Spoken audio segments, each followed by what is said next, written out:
কাতলা মাছ আর আলু দিয়ে ঝোল বানাবো। মাছগুলোতে লবণ হলুদ মিশিয়ে নিয়েছি। কড়ার মধ্যে সর্ষের তেল নিয়েছি, তেলের মধ্যে মাছগুলো দিয়ে দিচ্ছি। ভেজে নেব মাছ।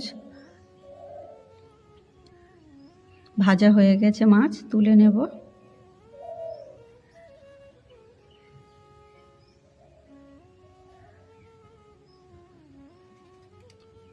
বাকি মাছগুলো একইভাবে ভেজে নেব।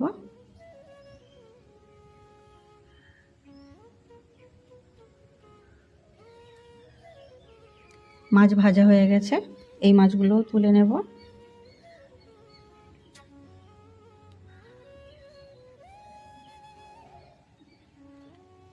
এরপর আলুগুলো ভেজে নেব।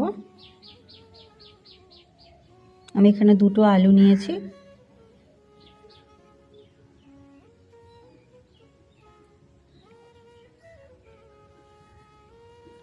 ভাজা হয়ে গেছে আলু, আলু তুলে নেব।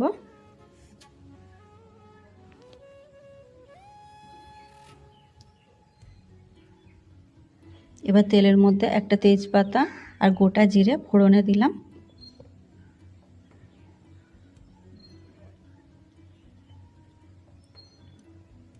এরপরে আমি এখানে একটা বড় সাইজের পেঁয়াজ কেটে দিয়ে দিলাম।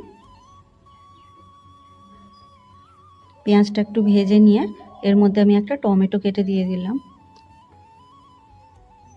টমেটোটা নরম হয়ে গেছে, এরপরে আমি এখানে আদা বাটা আর রসুন বাটা 2 চামচ দিয়ে দিলাম। আদা রসুন বাটা দিয়ে একটু ভেজে নিচ্ছি। এরপর একটা মশলা করে নেব। 1 চামচ জিরে, 1 চামচ কালো সর্ষে, 1 চামচ ধনে আর 1 চামচ মৌরি আর 3টে শুকনো লঙ্কা নিয়েছি। এবার কড়ার মধ্যে আমি 1 চামচ লবণ দিলাম আর 1 চামচ হলুদ গুঁড়ো দিলাম। অল্প জল দিয়েছি, দিয়ে মশলাটা ভেজে নিচ্ছি। এরপর ওই মশলার পেস্টটা আমি এই কড়ার মধ্যে দিয়ে দিলাম।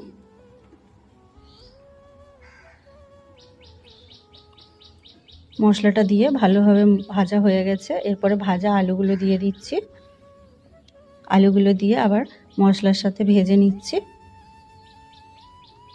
2-3 মিনিট ভাজার পরে আমি এখানে জল দিয়ে দিলাম। এরপরে একটা ঢাকনা দিয়ে দেব। ঢাকনা খুলে নিচ্ছে। আলু সেদ্ধ হয়ে গেছে। এরপরে ভাজা মাছগুলো আমি ঝোলের মধ্যে দিয়ে দেব। এবার ওপর থেকে কিছুটা ধনেপাতা কুচি দিয়ে দিচ্ছি। দিয়ে 4-5 মিনিট মতো ফুটিয়ে নিয়েছি। রেডি হয়ে গেছে মাছের ঝোলটা।